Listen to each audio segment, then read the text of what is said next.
All right. And we are live. So, warm welcome to each and everyone. Thank you so much for looking forward in joining our webinars every Wednesday. So, this happens every Wednesday, every 12 noon to 1 p.m. Eastern Standard Time.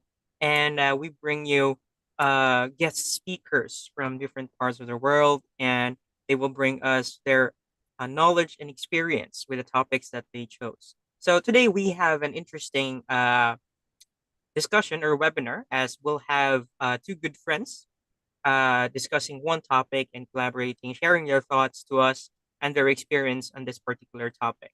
So we have today diving deep, fast fashion and sustainability. But before that, let me just share to you what Let Us Talk It Zipinar is all about. We don't call it webinar, we call it Zipinar because we try to zip in two informations in just one session, just to shorten the time, but broaden the information that you get. And this is an initiative from Cogent Integrated Business Solutions, based in Detroit, Michigan, which they wanted to give back to the community through free knowledge sharing, because knowledge should be free. And we also believe that information is everywhere because of the internet, but you cannot search the personal perspective and experience of each professional who have undergone their ways into acquiring those information and details. So join us today and hear from our guests of what they are about to say regarding fast fashion and sustainability. So this is about paying the price of I have nothing to wear. So fast fashion has been creating a buzz for a while. So it offers quicker gratification to consumers and easier profits to corporations, but it comes at a heavy cost. Like fashion is everywhere, from the latest trends on the runway to the everyday styles we see on the streets. Fast fashion has made it easier than ever to stay put to date with the latest looks, but it comes with a cost. And that is what we will be discussing today. Or shall we be arguing? Uh, both our guests are just sharing our personal thoughts regarding the topics. But no matter how it will be happening, we will bring you the most fruitful information that we have today. So first, we have today our let me introduce to you our guest speakers. We have Sir Siddharth Mohanty and Sakshi Dingra. Sir Siddharth is a co-founder of TWIK, so TWIK, and which provides holistic sustainability solutions to businesses across sectors and sizes, and helping them find suitable partners and communicate their impact and achieve their ESG goals. And we have Sakshi Dingra, who is a senior editor at Team Marksman Network. Uh, as a senior editor and conference producer at Marksman Daily, she's very passionate about creating and delivering stories that engage, inspire, and captivate the imagination of the audiences. And has over 3 years of experience in media and events industry as well, and has developed strong communication interpersonal skills. And they will be both talking regarding the solutions and also the ways in terms of managing fast fashion and sustainability. So first off, let's hear from our speakers. So to start off, can you tell us a little about your backgrounds and how you came to be involved in this field of your choice? Let's go with Sir Siddharth first. Yeah, thank you so much, John, for this interesting session. And I think, I mean, this is a critical challenge, a problem worldwide about, people are buying more and more and more, kind of, is so because there is a different kind of mindset and behavioral change has happened in last couple of years, when we have enough, but we still want to buy more. And so that is a very, very kind of a, so that behavior needs to change. So before we, deep dived into the topics, into the core nitty-gritties of why fast fashion, we should avoid fast fashion, or how should we integrate sustainability into the overall fashion industry. I would like to give a quick snapshot, like quick brief about myself. Like started getting into sustainability close to 5 years back, and I was living in Germany for 2.5 years before I came back. And I actually saw a broader picture while I lived there, because in India, I mean, we had enough of many things in our lives. But when I lived there, I saw different techniques, visited a lot of plants, and I actually saw what is happening globally, like how people are companies are collecting waste. There is a structured and organized way of doing everything, not only fashion but overall the way industry is operating. So that was my turning point way back in 2018, and when I observed that there are a lot of problems needs to be solved.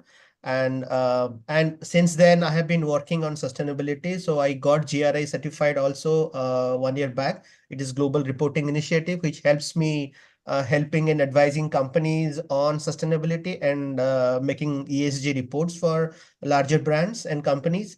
So this is a sort of credible kind of a certification which allows me to advise companies. That is one. And with this entrepreneurial venture that I am into, this is also allowing me to, cater to a lot of small, medium scale entrepreneurs and larger organizations as a whole.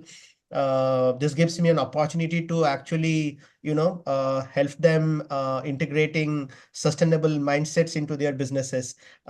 Any business, be it fashion, be it manufacturing, a steel making company, or maybe a company who is manufacturing or producing aluminum products, or whatever it may be. But integrating this mindset into their business, into their thought process, is very, very important. So today we are here with Sakshi. She has been into, I think she will tell all of you more about herself, what she has been doing it. But I'm really excited to talk about it. And thank you, John, for giving us this opportunity. Yeah, uh, that's all from my side. All right. Yes. Also, let's talk. Let's also thank Kojan for letting us have this platform, definitely to share openly what we have in our thoughts and what's not really being talked about a lot. So let's give Sakshi the mic to tell her a little of her background as well, and yes, her involvement in this field. So, Phil John, number one, thank you so much for having me here and for all the ones who are viewing us. Making time for something as simple as something that we already know, I think it takes a lot of courage. Having said that, I will give you a perspective from how sustainability and my understanding of fast fashion seeped in. So, there was a time when I was, putting up an event together when you talk about SDG, Sustainable Development Goals, and I was made to figure out as to what are the goals, how is it incorporated, and slow and steadily have companies take up SDGs. So nowadays there are job titles saying sustainable officers, only so that there is sustainability incorporated in every single organization. Having said that, my personal journey has been such that if you have too many things with you and you become a hoarder because you're not letting go of your closet. You have your vintage clothes which are given to you from generations, clothes that fit you which are like 5 year old. Psychologically, the more you have, the less it is. And honestly, it has been a eye opener for me, because every time there's a wardrobe that is open, I don't know what to wear in spite of me knowing that there are clothes with the label on. And then we talk about saving money, we talk about finances, and we do nothing, personally. So I think it starts from home, and living a minimalistic life also psychologically makes you declutter at multiple levels. So the lesser it is, you will be able to adjust, not that you're compromising, but life is easier and simpler that way, and you don't need to put in your energy and think as to what am I supposed to wear. So thank you so much for this platform, and I think we should move on to what we really here are for. Yes, definitely. So to start the topic about, like, in what ways does the fast fashion industry contribute to the like prevalence of unrealistic body image standards? Like, how can we promote a more inclusive representation of body types within the industry? This is actually Okay. So, if you randomly just sit on the net and you Google saying, I have nothing to wear or what are the trends, it will give you 4, 5 reasons as to why you are incompetent. They will tell you about, you don't know the latest fashion, you want to fit in a box, you want to follow the trends. They will say that your certain clothes are meant for certain body type, your self-esteem goes for a toss via multiple domains. So having said that, there are brands who promote fast fashion. Zara's very well known to us, Forever 21. And when there is sale, there is this level of anxiety where you go to the mall and there's a long queue of men and women. Now, I will not say that women are the only one who shop, but I've also seen men standing in long queues for 1 hour, 2 hour, and buying that trouser they have seen online on an influencer, and he feels that just because he's wearing it, I also need it. And one learning is something that looks good on a hanger doesn't always look good on you. So what do? You keep it in your wardrobe and you wait for a beautiful, nice evening to be invited out.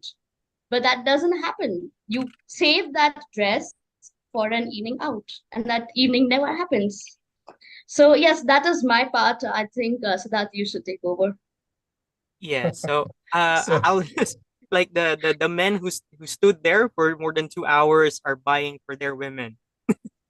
no, I Possibly, have but never I have never stood like for a long time to buy something because I frankly, by the way, I really hate shopping.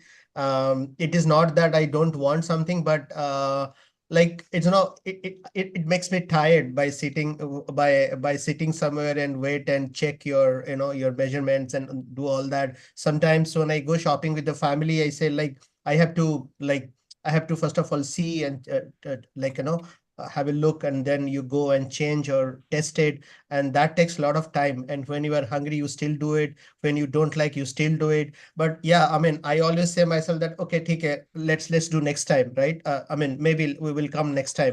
But yeah, I mean, there is an occasion, there is a festival, something, so you need to buy. When there is a requirement, you need to buy. But then generally, I really hate shopping, standing long in the queue to change your things and go and select from so many clothes and all, so it makes me tired, so that's why I really don't like it. but Siddharth, But it is sorry intervening, but maybe you are one of those people who open the app Amazon and have at least 10 things listed in your cart.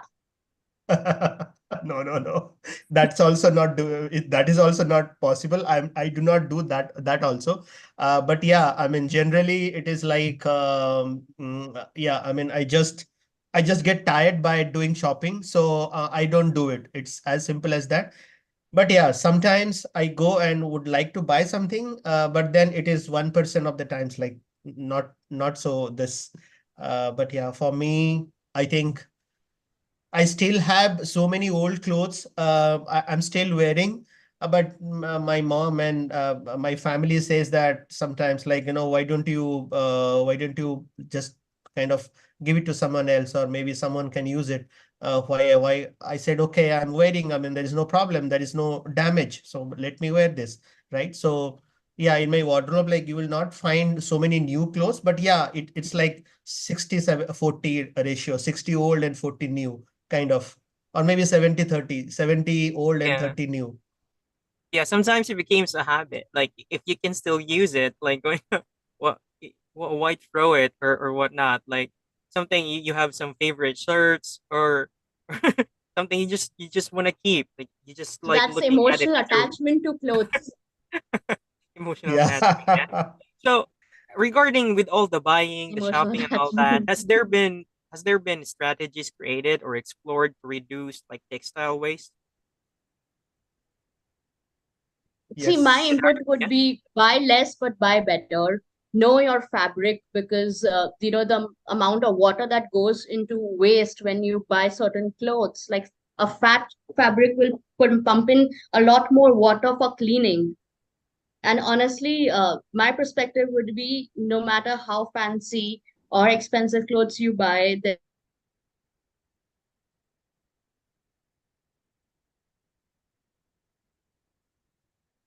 are certain are less privileged, that doesn't go and it won't make you the good. I see. How about Sid, Sir Sidharth?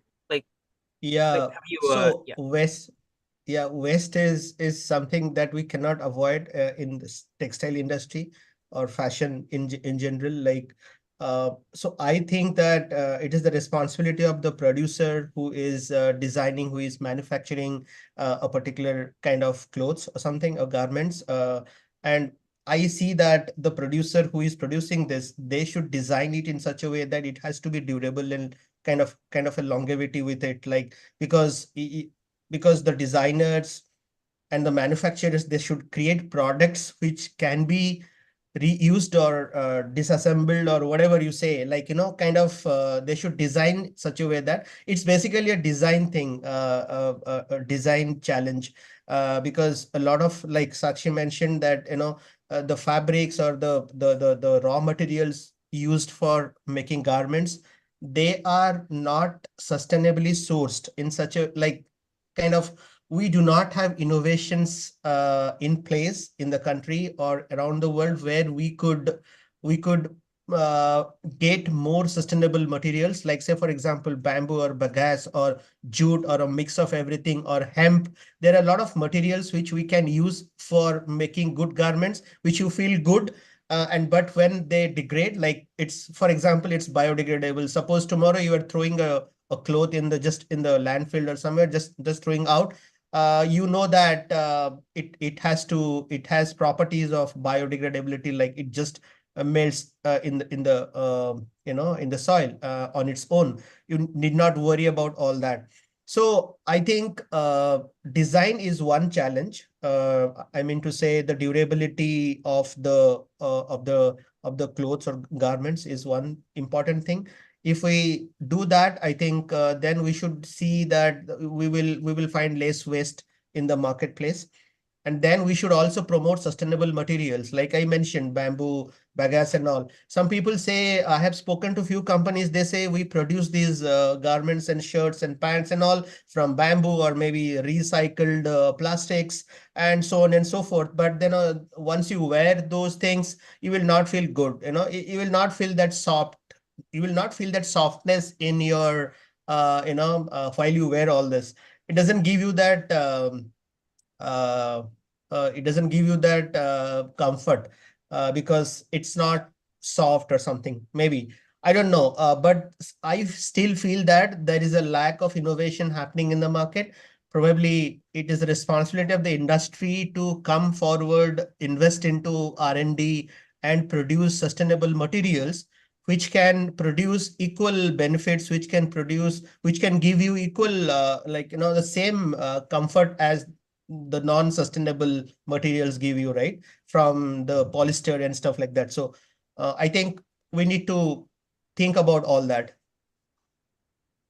All right. Yes, definitely. That's very agreeable. So if someone or like someone or anyone, a group of people could like start up something that would create that source of materials, maybe it's very beneficial.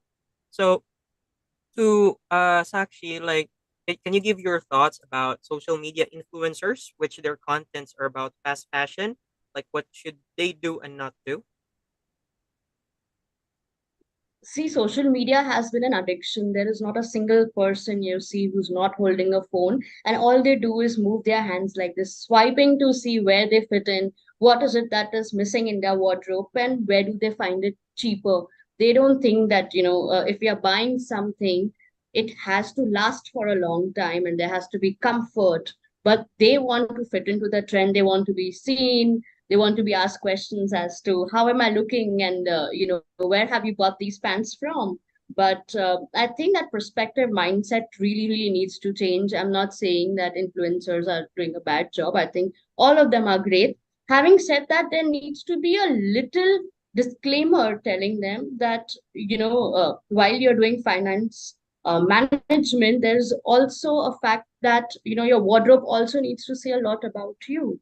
And the creativity when it comes to owning five pants and five t-shirts and mix and matching them and putting it all together as an outfit is also a work of art. I don't think everyone can do it. Having said that, celebrity looks have been copied. There's a brand called Misha, I'm not sure a lot of you guys are aware of. They do a lot of trend based hauls. So they will have winter collection, they will have summer collection. The number of overproduction of fabrics, design, some materials that might not fit into the design, that is discarded.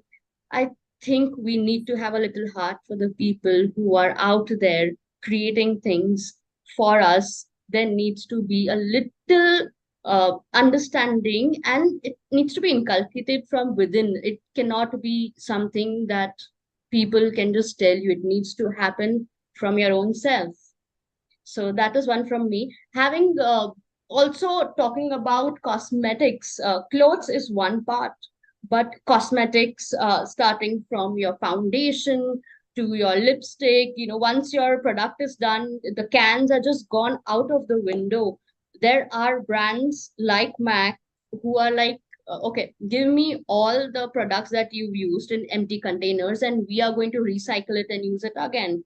These kind of small initiatives could possibly add immense value to the entire sustainability. Yes, exactly. Like refills and all that. So like refillable uh containers for the products that has been used. Yeah, that's a great start. Maybe social media or influencers maybe could promote those kind of brands to help people be aware that they do exist, right? So It- with regards also to, like, in terms of fast fashion, they just throw away after like short uses, and then so there's a term which is called the like carbon footprint. So to Sir Sidhart, like, is there a way that consumers and the industry can collaborate to reduce the carbon footprint of fast fashion, considering its contribution to global emissions and growing concerns over sustainable practices? Yeah, I I mean, think Siddharth can take that up. Yeah. yeah. I think textile industry or the fashion industry as a whole is one of the top five or top three. I think top five, one of the key industries which pollute a lot, and most of the pollution is happening. I mean, I will give you some information about how this pollution is happening. Like every year, it is increasing every year. Most of the garment waste, most of the things are coming from European nations, the developed countries, from developed countries to developing nations like India, Africa, and other parts of the Asia, Philippines, and so many other countries, because uh, I think I think the reason of these emissions are manifold. One is the production itself. Second is transportation, or I will say supply chain. And then there is also a kind of a disposal problem everywhere. Like Sakshi was giving a lot of examples of the behavioral change or the kind of the experience that we consumers want. But then the more we want, so the more companies produce, right? I mean, and also it's vice versa because companies are producing, they are not innovating. They are not building up or materials or investing into R&D so that they could produce sustainable materials or garments or clothing at an affordable cost so that anyone can buy. And So the problem is everywhere, like production, transportation, disposal, and as well as in the mindset of people because they themselves are not willing to do it. And there is a high volume of production happening across industries. If you see, there are large quantities of clothing being made and items like to keep up with the consumer demand because we are willing more, right? We are willing for more, right? And there are also concerns about cheap and trendy clothing. Like we import a lot of material from China at a lower cost, and then you sell it here, resell it at a higher cost. Stuff like that is also happening. I mean, the market is acting very strange and very funny these days. You never know. You don't know.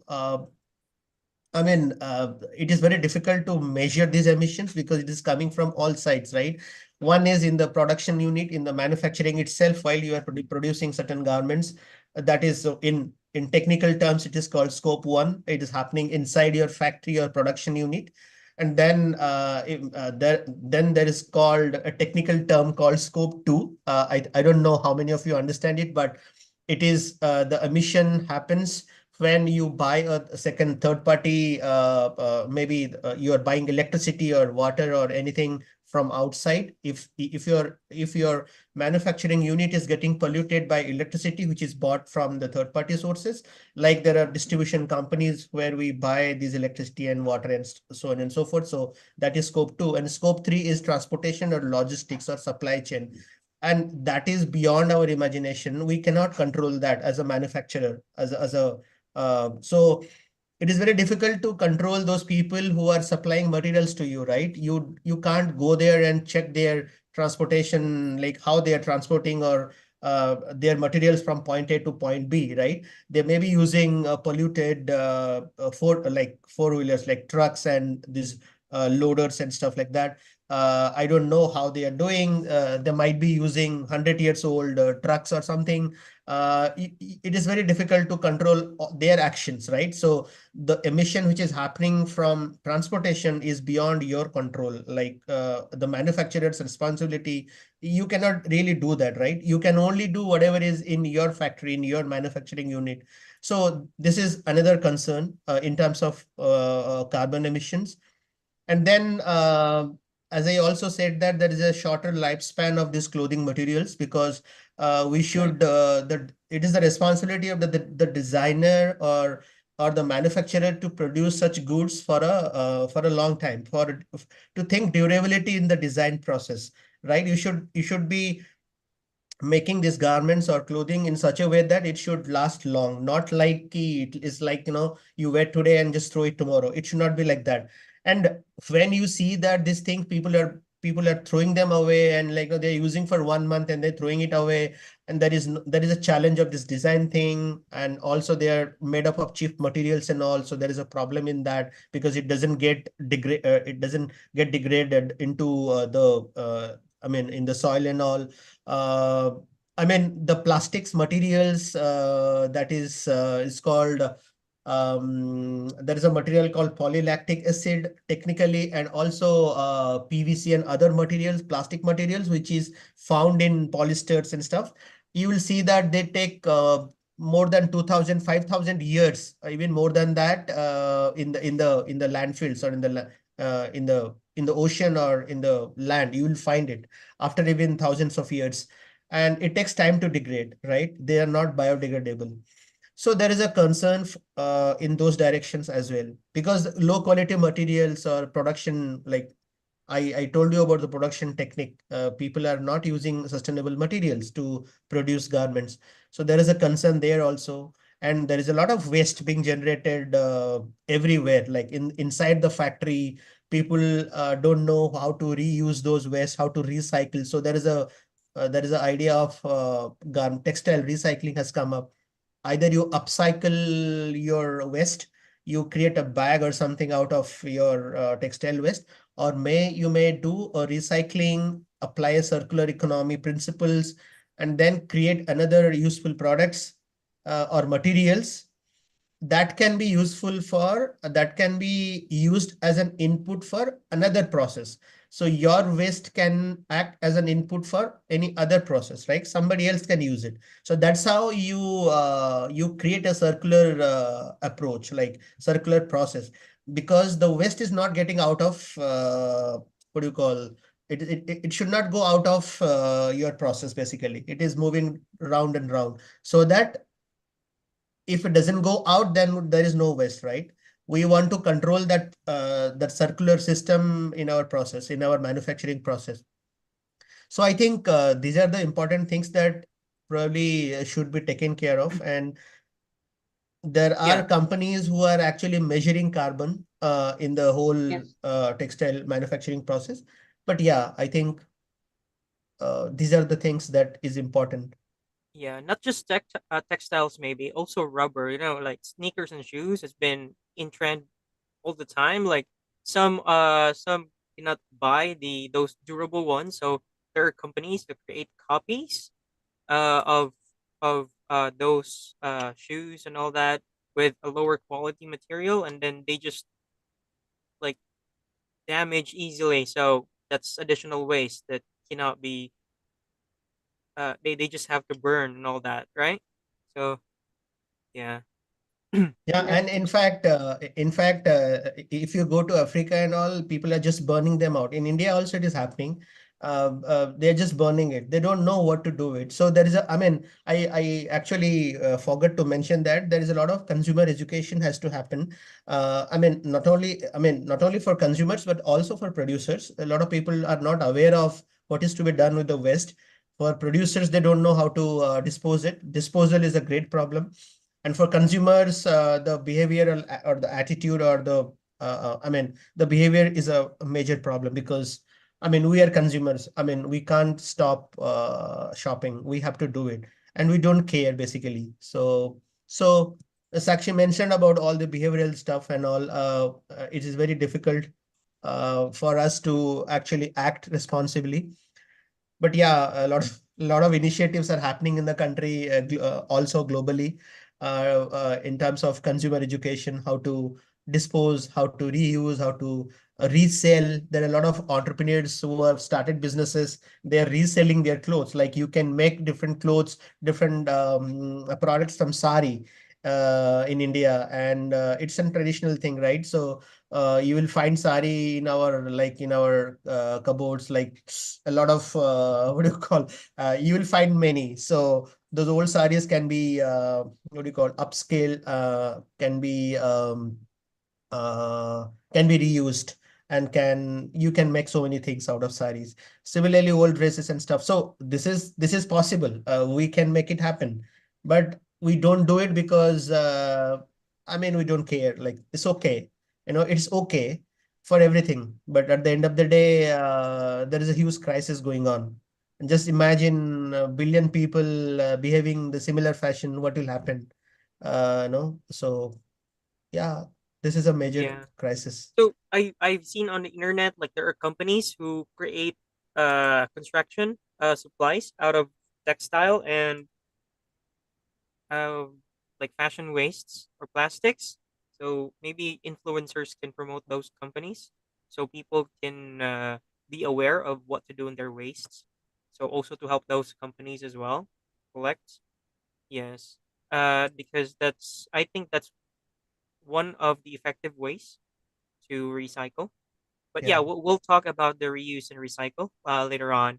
We'll just have to check on, you know, body image is mentioned earlier, and in terms of fast fashion, like there are many styles, and if you cannot fit in those, like there are impacts on your mental health. So, what could be the psychological impact of this fast fashion? Like if Sakshi could share. I think Siddharth can start and I can put in my words later. Yeah. Yeah. Okay. So John, are you asking me about like the impact of fast fashion, is it? Yes, like Okay. the psychological impact of fast fashion. Like, Yeah, so I'll tell you something. See, there are two sides of it. On one side, we have fast fashion. On the other side, there are people who are producing or selling something locally, right? In our own country, like there are villages in India, specific, like there are a lot of villages, hundreds in numbers. A lot of local people are producing something to sell in the local markets. While doing so, you will also find big brands being like getting into rural area like Amazon and stuff.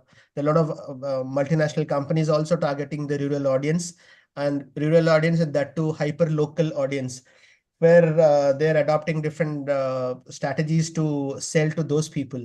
Now imagine what will happen to a local person selling something, right, in the local market, because there are international people also selling locally. So there is a fight here. And I really feel sad about these local artisans who are actually building, using their brain and their innovations, their local way of making things, and there is a lot of love. There's a lot of hard work that goes making these garments or clothes or whatever, and different products, right, from textiles. So that is hurting me, because I feel like, see, these larger brands, these big companies should partner, should collaborate with these local guys, or give them a platform to sell their products. I mean, see, these days there are a lot of brands promoting sustainability. In fashion, sustainable fashion is an emerging thing. Everybody is talking about it.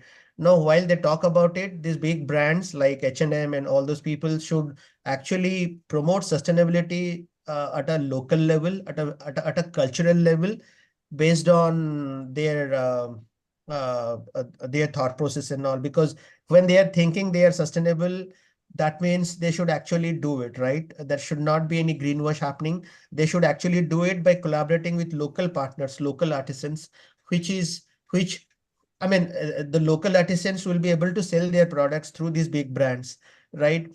And so here we are also helping the local communities. It is very, very important for these local communities or societies to come up, and they emerge as winners, because at the end of the day, you should be also helping the society where you are operating, right? So you should think about others also. So I think right now I feel that yes, it is hurting us, all of us. And also, this there is a problem for these local people. They are not able to come up, because the big brands are coming, and there is a problem. But I think also there is a need to change their mindsets of all these big brands to come and partner with these local associations, or at least uh, give respect to the cultural, what do you call this, appropriation, cultural, they should give importance to the culture of the country, right? Not only India, but it applies to everywhere in the world. So yeah. So, Philjon, Yes. putting in my words to you, there are two perspectives when it comes to psychology. One is the consumer psychology, where, like I earlier mentioned, that people get influenced, especially the generation now. They are indecisive of the decision they need to make when it comes to fast fashion. They want to fit in, like I've earlier said. That is one. Number two is about the local artisans. When is the last time we've actually picked up something that was handcrafted or vintage? There's a reason why all the women hoard saris, because they are vintage and they are one design that cannot be remade. The thread work, the material, it will never come back to us. And especially when it comes to India, clothes, especially when given to you by your mom or your grandmother, they have emotional attachment, and at the same time they're timeless. A lot of us don't have that, multiple copies of that one single sari. And that is why, the Mughals back then, if you go to our museums, at Amritsar, any different small cities, you will see that culturally there are clothes that are still there, but none of us have it. It is not sold, and I think we must value those sentiments and celebrate clothes for what it is, but not be a hoarder, but be a minimalistic. Super. Yes. Yeah. Yeah. So since you mentioned the minimalistic approach, like Sakshi, like any emphasis on the lifestyle change? Oh, yes. I think I've burnt my fingers multiple times. So personally, I have tried to minimize on the things I use six times already in the last 3 years. And now I think there is a breakthrough where uh, if in a month I'm not using a particular thing or a set of cloth, it is gone out of my house. And I'm not saying that I have discarded it, but I've given it to the house help, or just donated it or made something out of it. The old college skirts have been transformed into a handbag. So it is artistic, it is reusable, and at the same time, because there is emotions, clothes back then, the pattern, the style, they don't come back. So why not reuse it and recycle it, and that product still remains yours, the cloth remains yours, and you can use it when and wherever you like. uh, Coming back to minimalistic living, I think mentally it clears a lot of burden. You don't want to wake up on a Monday morning thinking about work at the same time, considering that you need to power dress, you need to look good, not for others but for yourself also, because that is where the self confidence seeps in. It is a challenge. It is not easy doing this repetitively again and again.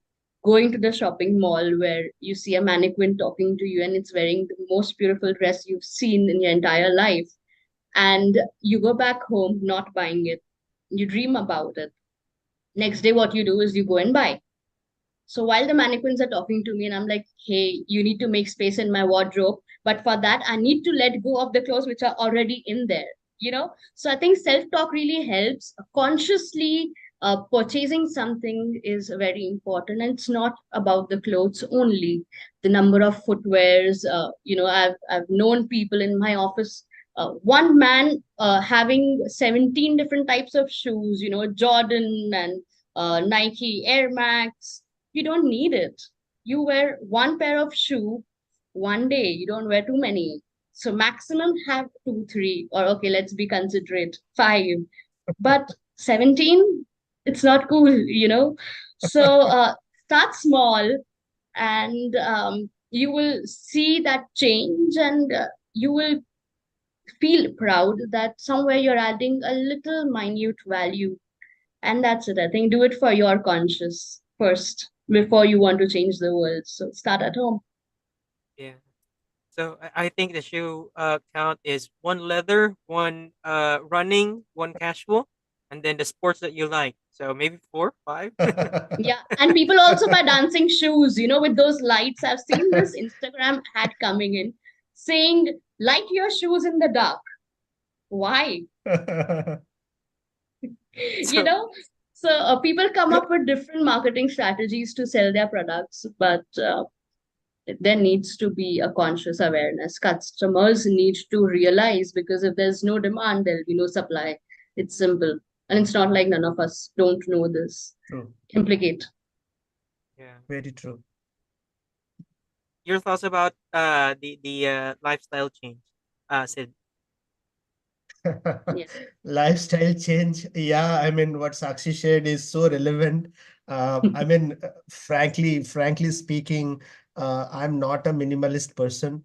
It's like I know, and I really accept this. I really accept it wholeheartedly that I I try to become a minimalist, but it is not possible.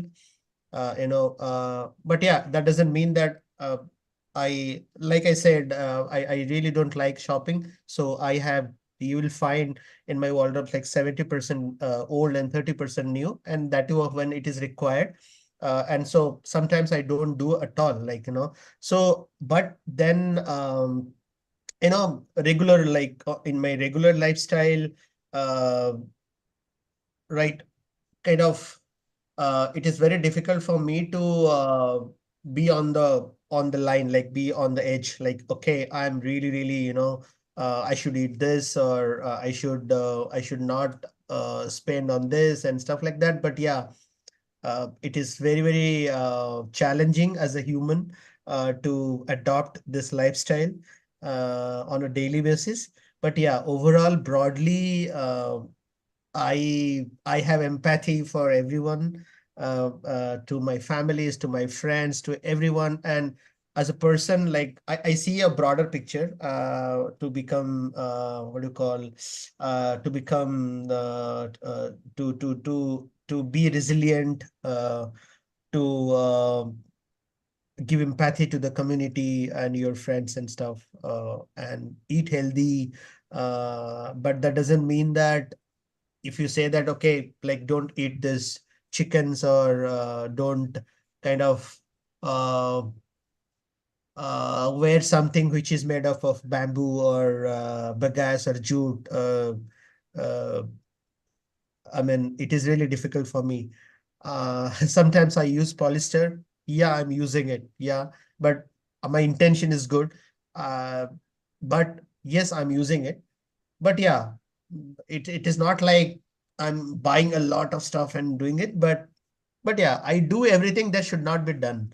Uh, but yeah, I'm trying to become, uh, you know, At some point of So, time, I will Siddharth, also sorry, I'm change. going to jump into this and correct you here. So, Sure. it's not about not buying things.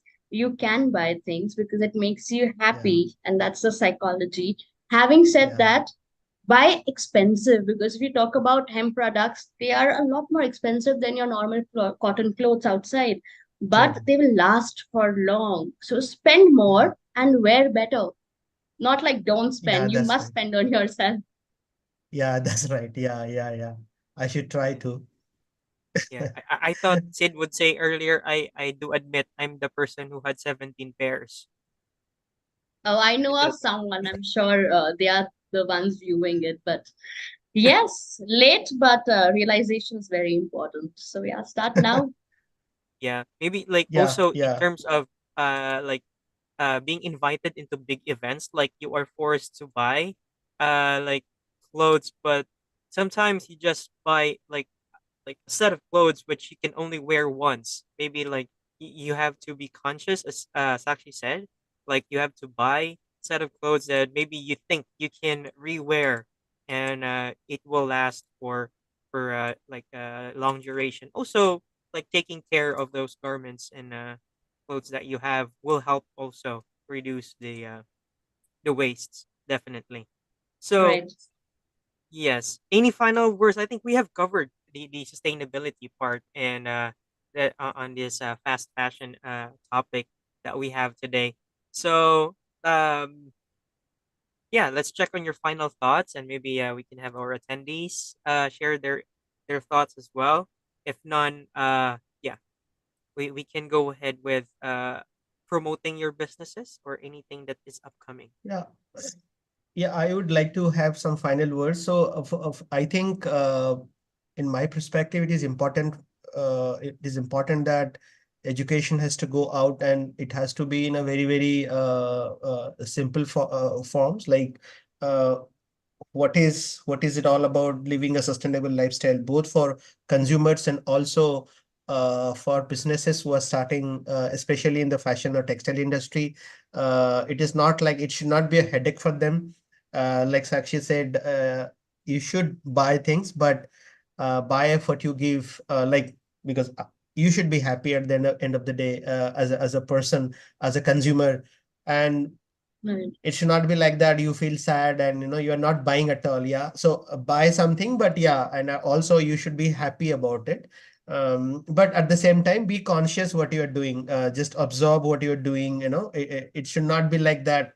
Like, that should not be done, right? You be happy, but at the same time become conscious. It also applies to businesses, especially small entrepreneurs who are starting up their businesses at a very smaller scale. They do not have mentorship, they do not have support, or maybe funding, or to grow. And so, maybe due to these challenges, they may adopt a kind of a cheaper way of doing things. So I think larger organizations and big businesses should share their best practices with smaller people, smaller audiences, and that is where innovation will start happening, and we will think alternative ways of producing goods or products or services, right? That alternative way of doing things, I think, is less now, because we are not thinking beyond, we are not innovating, we are not investing into innovation or research or development or whatever be it. So the government, the private bodies, the policymakers, the researchers, everybody has to come together, and they have to jointly work. And that's why I always say there is a collaboration that needs to be done. And that is also about what my venture is all about. So it is a B2B collaboration platform, wherein everybody comes into one platform and they collaborate and share their best practices, be it business, be it knowledge, anything, right? So that's what my last words are. So it's over to Sakshi now. All right. My request to everyone would be to source local materials. It will give a job opportunity for the ones who are starting off small businesses. At the same time, we will be feeding families which possibly are not at the level of income, or, the clothes that we buy, it's not possible that they buy those clothes, right? So let's be considerate, look lesser into the design, but at the same time more comfort, because if you are wearing comfortable clothes, that fabric will add immense value. And please use, reuse, recycle. Nobody's looking at you wearing the same material, cloth, outfit every day at every event. People have other things to do. And for the women who are getting married, please, I've made this mistake. Everybody shouldn't. There are, big, big lehengas lying right under your bed for years and years, and you don't get an opportunity to wear it. So rent out your clothes and give it back. It's as simple. You save on storage, and you can always rent different clothes. So you're looking different every time. And just be conscious. That's all.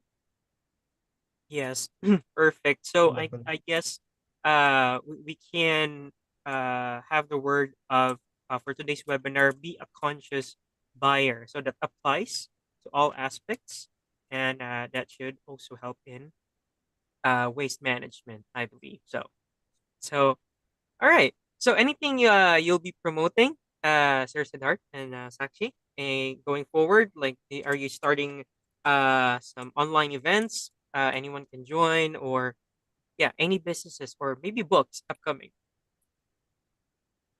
See, so I'm not a big promoter of the business that I do. Having said that, when it comes to sustainability, you need to be self-conscious, and you can write to me on sakshi.dhingra@teammarksman for your ideas and views, and I'll pen it down so it reaches people. And like you said, knowledge is free. So that is that. That's perfect. So there you go.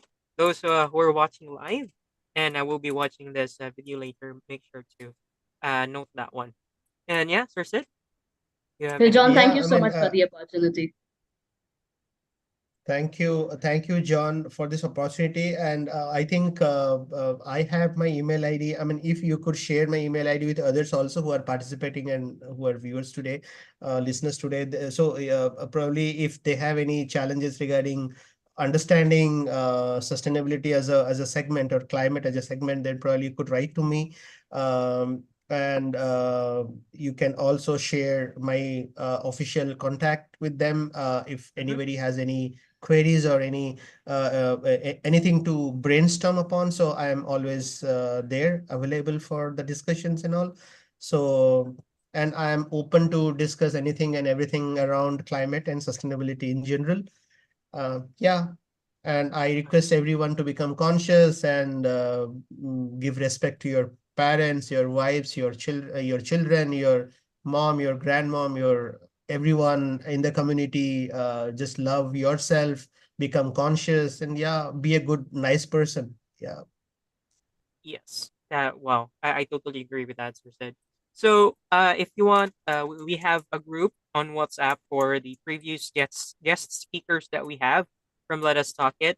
So they just share their works and collaborate necessary informations on that group. So if you'd want to join in, just message me. I can add you to the group.